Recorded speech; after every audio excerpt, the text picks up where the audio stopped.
turn the volume up. Not because we're telling a story, but because we're about to put facts where silence has lived for far too long. We begin by telling you the one fact that screams the loudest. 4 children are dead. Not missing, not unresolved, not unknown, dead. And yet most people, even people who follow true crime closely, have never heard their names. When people hear the phrase cold case, they usually picture a disappearance, a face on a flyer, a mystery. But some of the coldest cases aren't mysteries at all. They're the ones we've been told are already understood. In November of 2016, 4 black girls died in a fire in Flora, Indiana. Investigators later said the fire was intentionally set.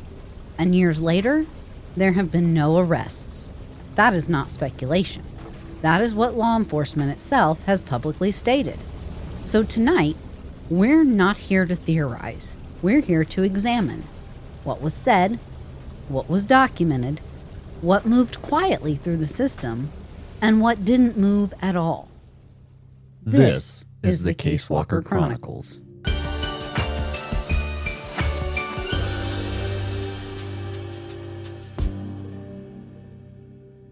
We don't tell stories for you to casually consume on your daily commute. This episode asks something more of you. We examine cases. We break down what the world wants you to hear and see versus what we can actually prove. I'm Nick. And I'm Lacey.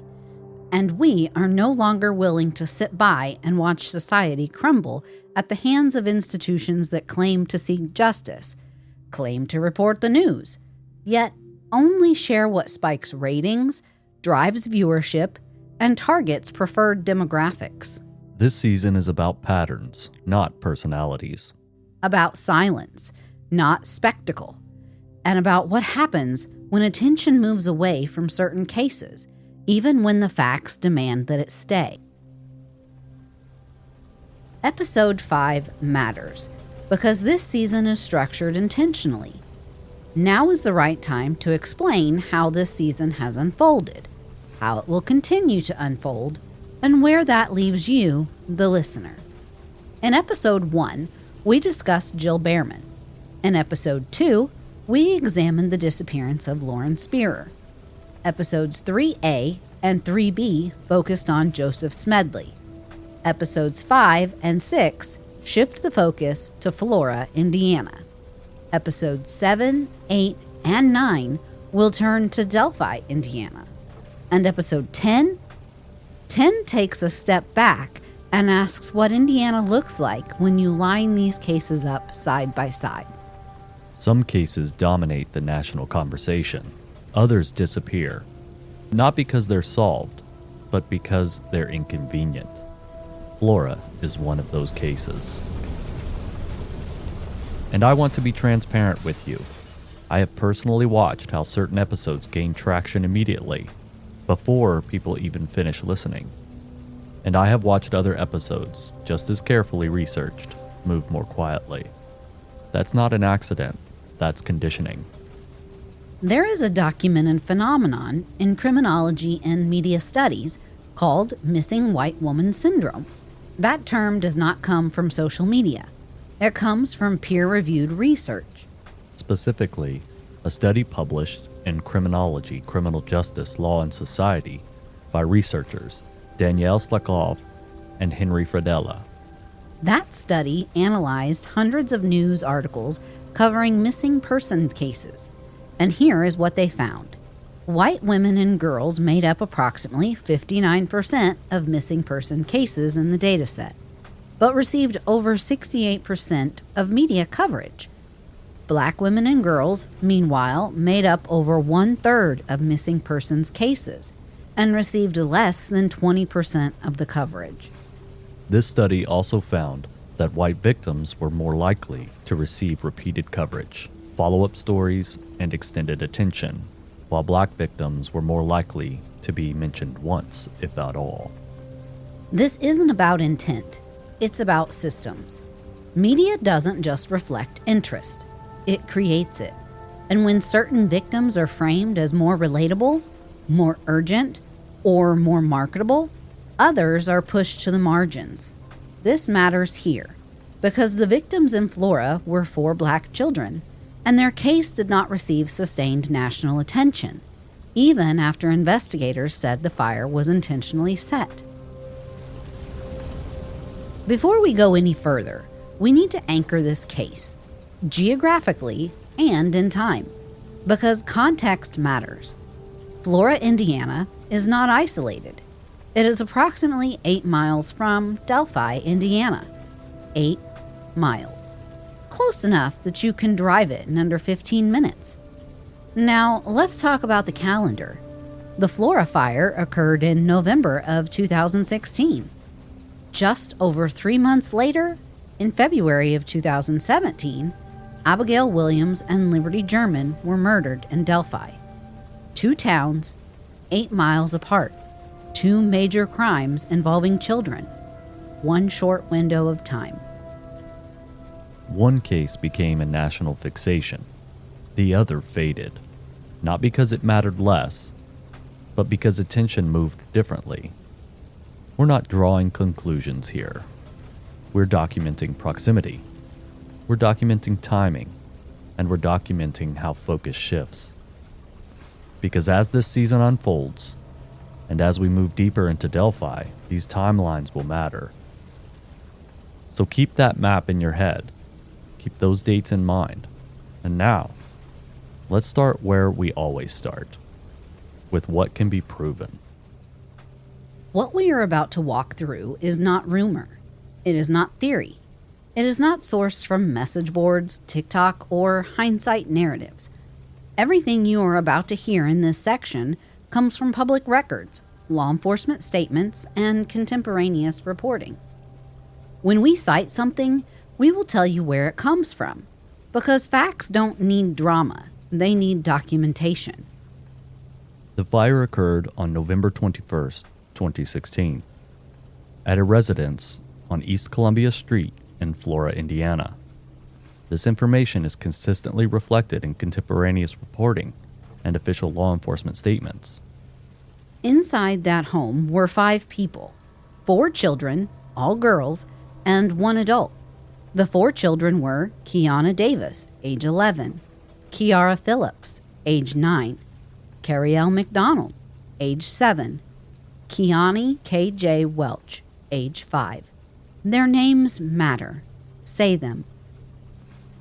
Because they are not statistics. The adult in the home was Galen Rose, the girl's mother. She survived the fire, but she did not walk away untouched. Contemporaneous reporting states Galen was injured and transported for medical care following the fire. And on the Indiana State Police's official Flora arson page, ISP states Galen Rose and 2 responding police officers suffered non-life-threatening injuries. That matters because she isn't just an adult who survived. She's the only surviving adult from inside the residence, and a mother who's been living inside the aftermath ever since. We are not going to fill in gaps with assumptions. We're not going to assign motive. We're not going to speculate about what anyone did or didn't do in the minutes before the fire. But we are going to be clear about the factual posture. The only surviving adult is central to the documented timeline and to what the public was told in the earliest days. The fire was reported in the early morning hours. Emergency responders arrived quickly. Despite rescue efforts, all 4 children were pronounced dead at the scene. That information appears repeatedly in early coverage. Initially, the cause of the fire was unknown, but that did not remain the case. In January of 2017, the Indiana State Fire Marshal determined the fire was intentionally set. That determination has been reiterated publicly by the Indiana State Police in the years since. You can find this summarized on the Indiana State Police's official webpage titled Flora Arson. We are not paraphrasing that language. We are simply repeating it. The fire was ruled an arson, not suspicious, not undetermined. Arson. And here is where the record becomes uncomfortable, because once arson was declared, the expectation would be escalation. More updates, more public urgency, more transparency. Instead, silence. And this is where what was said and what was later clarified becomes part of the record. Contemporaneous reporting documented that investigators initially described accelerant findings in multiple locations, and later amended that to say accelerants were found in one location. We're not using that to imply anything. We're using it to show the listener how this case has moved publicly, statements, corrections, and long gaps in between. As of today, no arrests have been made. No suspects have been publicly named. There is a standing $5,000 reward offered for information. That reward is listed on the ISP website. And while the case remains technically open, the public-facing activity has been minimal. That's not editorializing, that's observable. Over the years, investigators have stated they are still working the case, but working and showing work are not the same thing. And this is where we pause, not to accuse, not to speculate, but to document the gap between what the public was told and what the public was shown. Because this season is about patterns, and this case is already showing us one. Let's talk about the house, because physical context matters. Some contemporaneous reporting describes the residence as a 2-story duplex on East Columbia Street. If that description is accurate, it raises a basic context point. There may have been other occupants in the adjoining unit at the time of the fire. We're not stating that to imply wrongdoing. We're stating it because the public deserves a clear understanding of the environment, the layout, the proximity, and the immediate scene conditions. But before anyone tries to build conclusions on top of it. The family had recently moved to Flora prior to the fire. That detail appears repeatedly in early media coverage. This matters because when families relocate, especially to small towns, support systems are thinner, local familiarity is limited, and institutional knowledge is shallow. And it also matters because it shapes how quickly a community rallies, or doesn't. According to reporting, Galen Rose was downstairs. She escaped. The children were upstairs. They did not. Emergency calls came in during the early morning hours. Firefighters arrived to find the home already heavily involved. We also need to name something the public record acknowledges. First responders were hurt. The Indiana State Police's official case page states 2 responding police officers suffered non-life-threatening injuries, and contemporaneous reporting identified those injured responders and described the severity of those injuries. That's not drama, that's documentation, and it reinforces what this scene was: chaos, urgency, and real risk from the first minutes. Firefighters attempted rescue. Windows were broken, ladders were raised, but the intensity of the fire prevented access to the second floor. That was reported in early coverage within days of the incident. All 4 children were pronounced dead at the scene. No adult fatalities were reported. And here's something important to note. From the very beginning, this was treated publicly as a tragic fire. Not a crime, not a homicide investigation, a tragedy. In the immediate aftermath, media coverage focused on grief, on memorials, on vigils, on loss. That framing is visible in early headlines and broadcast segments from late 2016. And to be clear, that coverage was not wrong, but it was incomplete. Because while the community mourned, the investigation was still unfolding, and crucial determinations, like cause and origin, had not been made public. Once the fire was ruled an arson in January of 2017, coverage spiked briefly, then declined. That's not unique to Flora, but it is instructive, because sustained attention often correlates with sustained pressure, and pressure changes outcomes. Law enforcement statements emphasized that the investigation was ongoing. that tips were being followed, that no suspects had been ruled out. But public-facing updates were rare. Press conferences were limited. Details were sparse. And over time, the case slipped further from view. Again, we are not accusing, we are observing.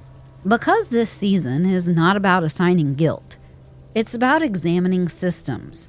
And systems reveal themselves not just in what they do, but in what they stop doing.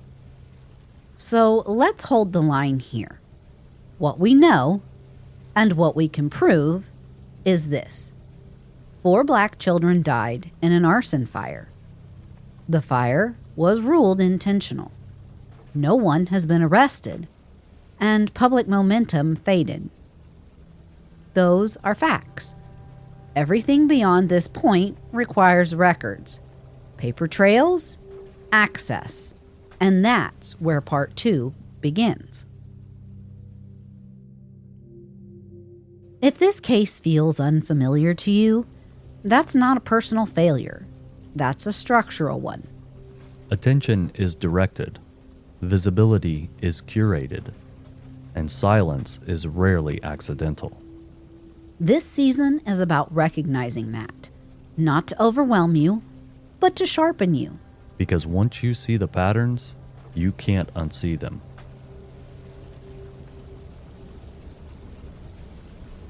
Fire destroys quickly, but what happens after? The cleanup, the investigation, the accountability?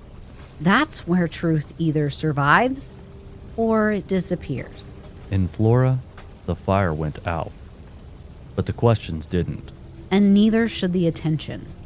In July of 2025, reporting described investigators returning to Flora with renewed efforts, including going door to door, asking residents to share what they saw, heard, or were told, even if it felt small.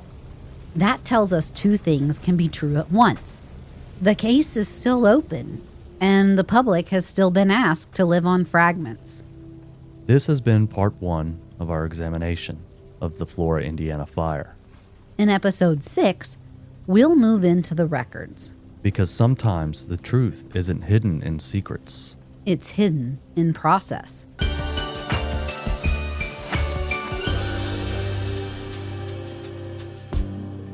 Before we close this episode, we need to say something clearly and on the record. Earlier this season, in episode 3A, we featured Haley Busby in our Missing Person Spotlight. At that time, Haley was missing.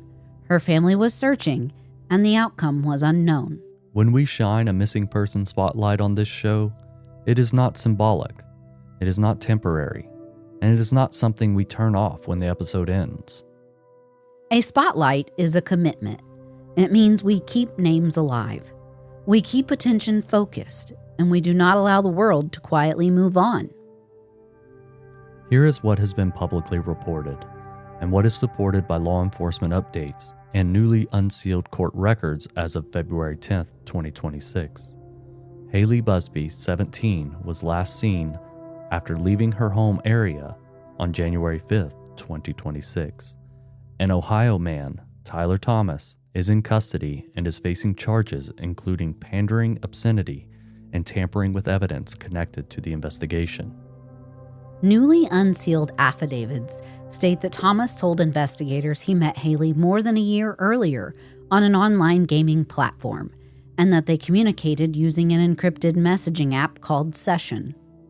And on February 1st, 2026, authorities reported that Thomas led investigators to Haley's remains in Wayne National Forest in Perry County, Ohio. Investigators have also stated they believe Haley died shortly after she disappeared. Sit with that. There is an uncomfortable reality here, and we're not going to step around it. This case involves long-term online communication between an adult and a minor. This is not just messages. This is not harmless. And calling it what it is matters, because language shapes urgency, response, and protection. We are not here to turn those facts into a storyline.